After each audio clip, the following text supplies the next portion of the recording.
Estudo do Evangelho de Jesus, Carta de Paulo aos Hebreus, capítulo 2 de Hebreus. Portanto, convém nos atentar com mais diligência para as coisas que já temos ouvido, para que, em tempo algum, nos desviemos dela.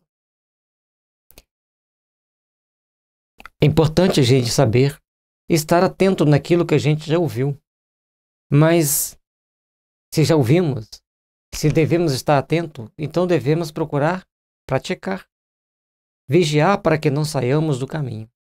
Procurarmos, então, mecanismos de nos fazermos melhores, mecanismos de ascendermos a pátria espiritual com amor, com respeito e com responsabilidade.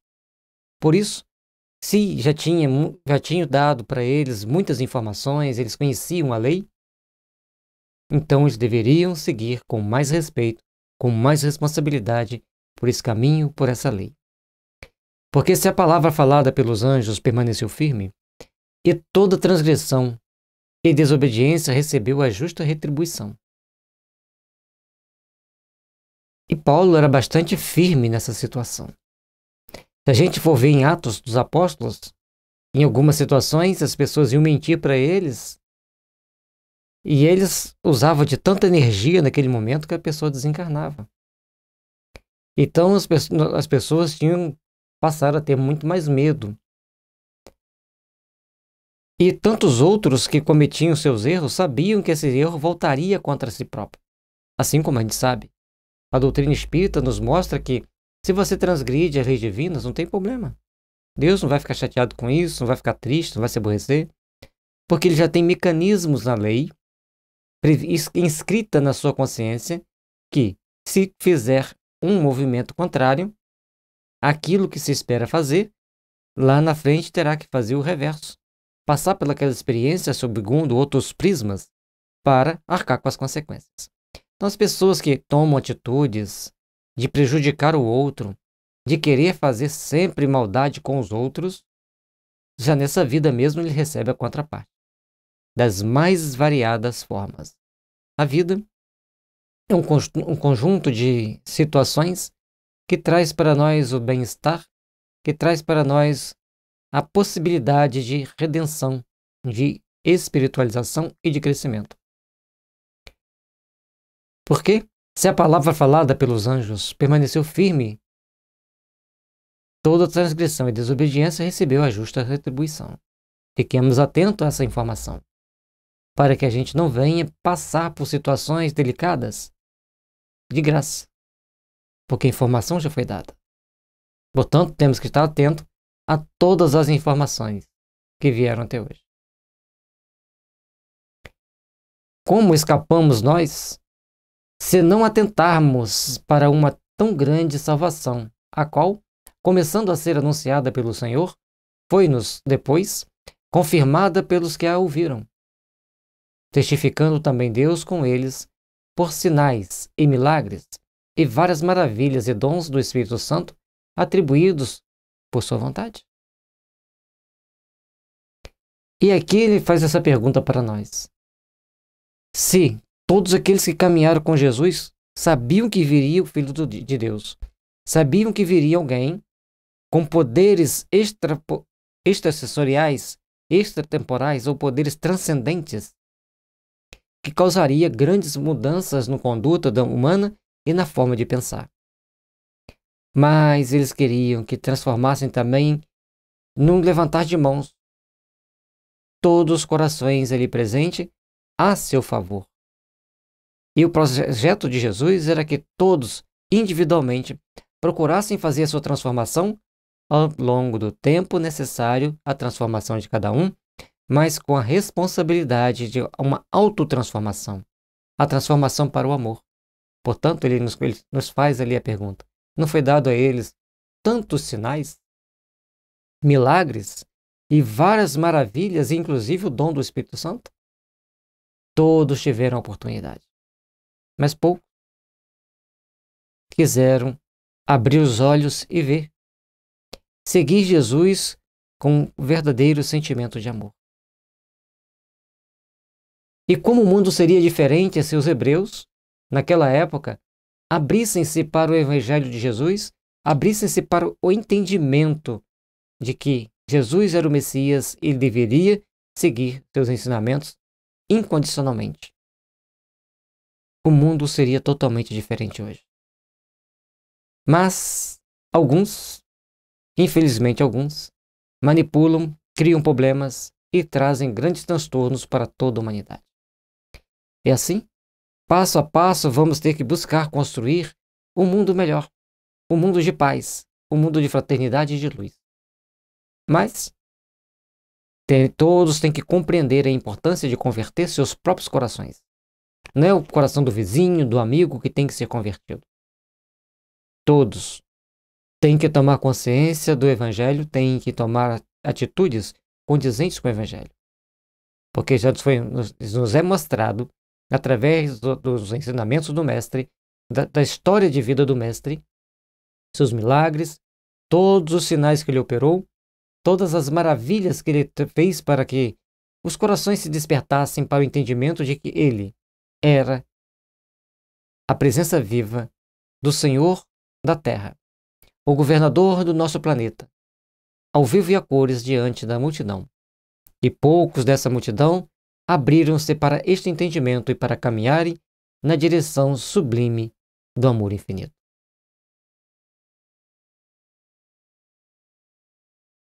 Porque não foi aos anjos que sujeitou o mundo futuro de que falamos. Mas, em certo lugar, testificou alguém dizendo: quem é o homem que dele te lembres?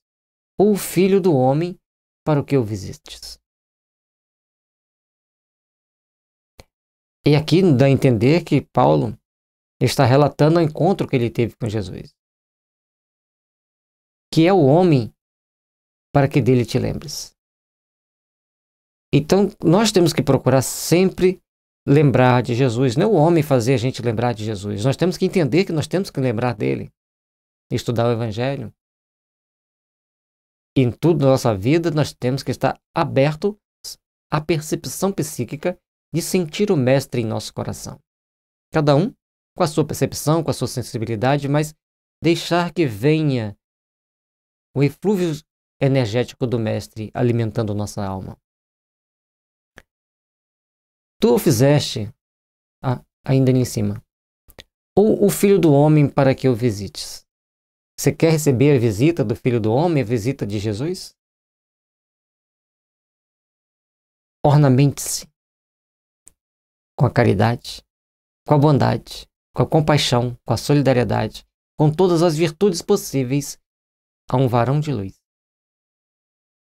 ou uma varoa de luz, mas sabermos caminhar da forma mais condigna para nossa consciência estar livre das peias que nos prendem ao ladaçal das iniquidades terrestres, para assim nos libertarmos e ascendermos para a luz excelsa do amor que deve brilhar sempre em nossos caminhos.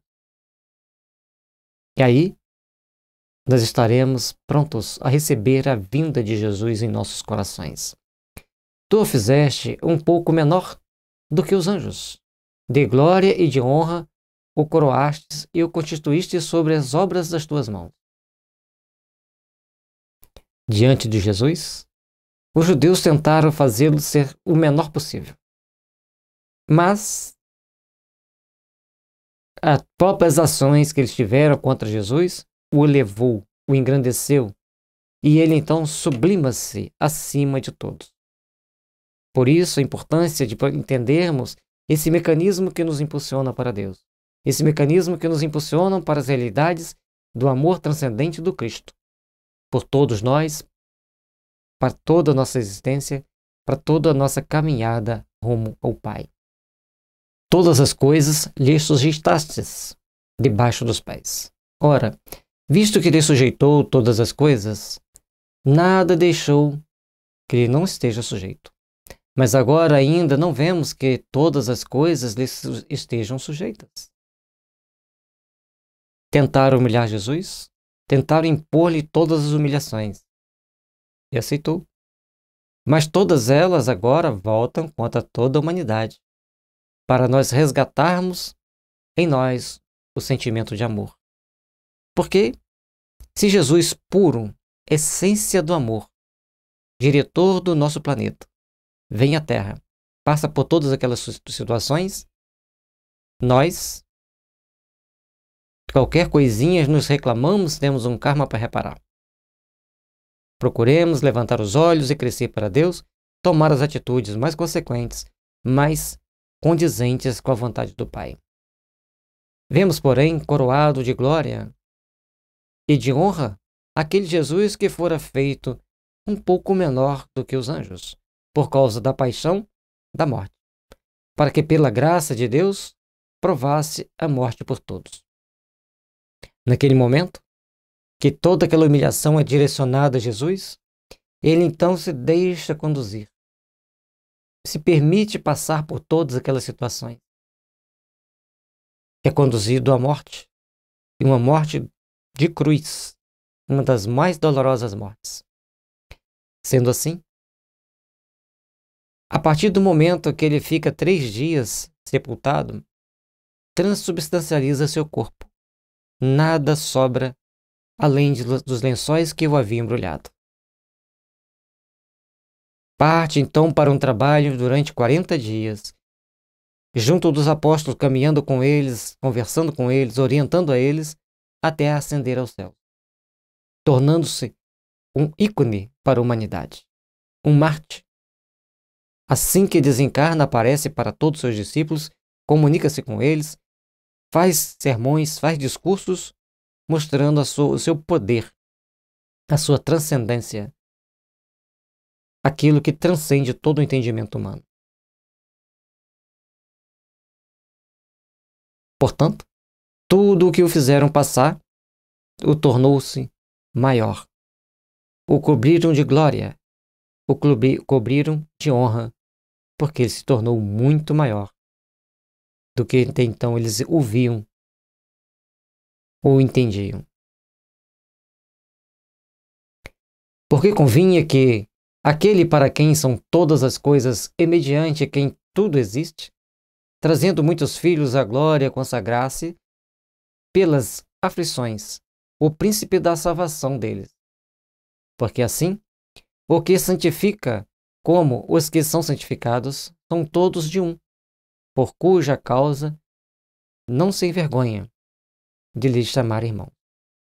Porque convinha que aquele, para quem são todas as coisas, Deus, e mediante quem tudo existe, Deus, trazendo muitos filhos à glória, consagrasse aqueles que seguiram Jesus, pela aflição, o príncipe da salvação deles. E ali, naquele momento, Jesus vivendo aquele momento de dor, de sofrimento, de angústia, ele então é o príncipe da salvação de todos. Independente se eram pessoas que o amavam, se não o amassem naquele momento, iria com o tempo passar a amá-lo. E assim foi feito, e assim vem acontecendo ao longo dos séculos. Todos têm um momento de despertar para Jesus, de entender que devem caminhar para Jesus. Em todo momento da nossa existência, da nossa vida, nós temos que procurar fazer essa transcendência do nosso sentimento. E ali, Deus traz o seu Filho, coloca entre as pessoas para eles o amarem, o adorarem. Alguns fizeram isso, alguns o adoraram. E aqueles que não adoraram, de todo jeito, têm que vê-lo como o príncipe da salvação de todos. Porque assim, o que santifica, como os que são santificados, são todos de um, por cuja causa não se envergonha de lhes chamar irmão. E Jesus, que é o santificado Filho de Deus entre os homens, que é o santificado que caminha perante todos nós, nos iluminando, nos impulsionando para as realizações do amor e da paz, é o ser mais sublime que nós temos que procurar entender, que independente de todas as situações, ele chama-nos a todos de irmãos. Dizendo, anunciarei o teu nome a meus irmãos. Cantar-te-ei louvores no meio da congregação. Então nós temos agora a responsabilidade de cantar louvor a todos os nossos irmãos, a orarmos por todos, a refletirmos no ensinamento do Cristo por todos. E fazermos assim, desses momentos nossos, um iluminar para a nossa existência, para a nossa caminhada.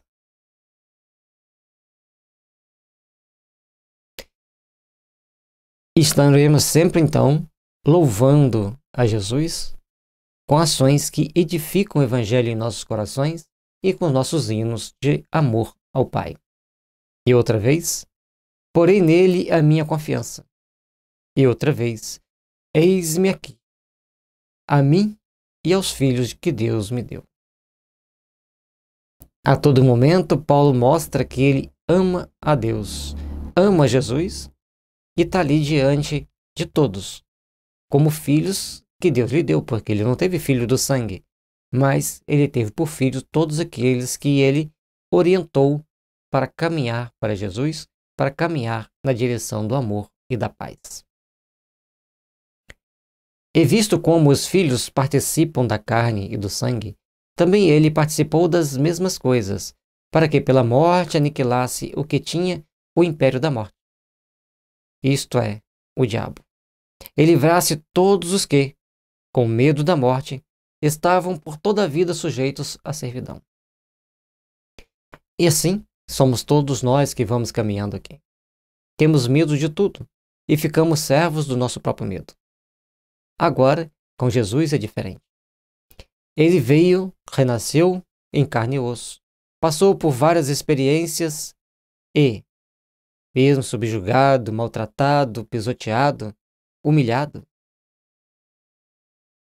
transcendeu a morte, transubstancializou seu corpo e caminhou entre seus discípulos.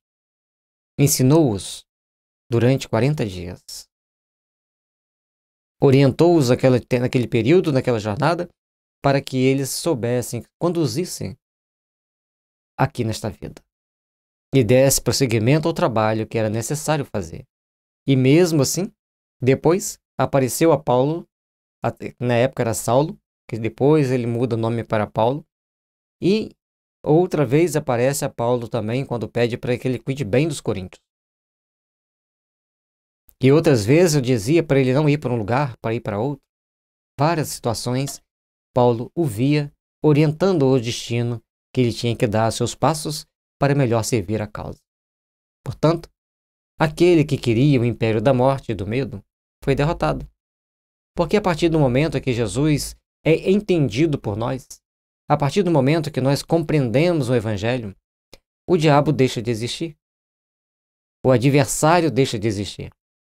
Porque aquele que quer ser nosso adversário é apenas a expressão do egoísmo que ainda carregamos. Se aprendermos a colocar o sentimento de amor e de paz, vamos caminhar com segurança, com amor e confiança, sem os atrapalhos que a vida às vezes tenta colocar no nosso caminho. Porque, na verdade, ele não tomou os anjos, mas tomou a descendência de Abraão. E descendência de Abraão não é descendência segundo a carne, é descendência segundo a fé. Que a partir do momento que nós vamos desenvolvendo a nossa fé, acreditando num Deus único, acreditando que Jesus veio para nos orientar o caminho, nós estamos integrando a descendência de Abraão. Aqueles que seguem com fé em Deus, com firmeza e confiança na grandeza e no amor divino. Pelo que convinha que em tudo fosse semelhante aos irmãos, para ser misericordioso e fiel, sumo sacerdote naquilo que é de Deus, para expiar os pecados do povo. Se é sumo sacerdote para aquilo que é de Deus, é diferente daquela pessoa que tem a toga de um sacerdote, a roupagem de um sacerdote, o título de sacerdote. É importante vivenciar o Evangelho, saber expiar os pecados, não só seu, mas também do povo. Porque o povo conduz-se segundo os seus impulsos. E a massa ainda é pouco instruída para discernir o suficiente e toma atitudes inconsequentes que volta contra si mesmo. Ao invés das pessoas pararem e pensar o que está acontecendo, elas vão nas ondas do que ouviram dizer e muitas das vezes criam problemas para si mesmas. Por quê? Naquilo que ele mesmo, sendo tentado, padeceu, pode socorrer aos que são tentados. E Jesus passou por várias tentações. Quando estava caminhando pelo deserto, fazendo seu jejum. Ele passou por todas elas. Portanto, nós temos certeza que se estivermos passando por essas tentações, elevemos-nos nosso pensamento a Jesus e as bênçãos vêm para nos guiar, para nos impulsionar, para que possamos discernir o caminho a seguir. Ao levarmos o pensamento a Jesus, saberemos perfeitamente qual caminho escolher, qual caminho a seguir. Porque assim como ele venceu a tentação, ele nos alimenta a alma nos momentos difíceis para fugirmos das tentações e procurarmos os caminhos que nos conduzem ao Pai, mesmo que tenhamos que passar por situações que sejam desagradáveis naquele momento. Mas lá na frente, edificaremos o amor e a paz em nossas vidas. Que Jesus nos abençoe, nos ilumine e nos impulsione para as grandes realizações da vida, para as grandes realizações da eternidade.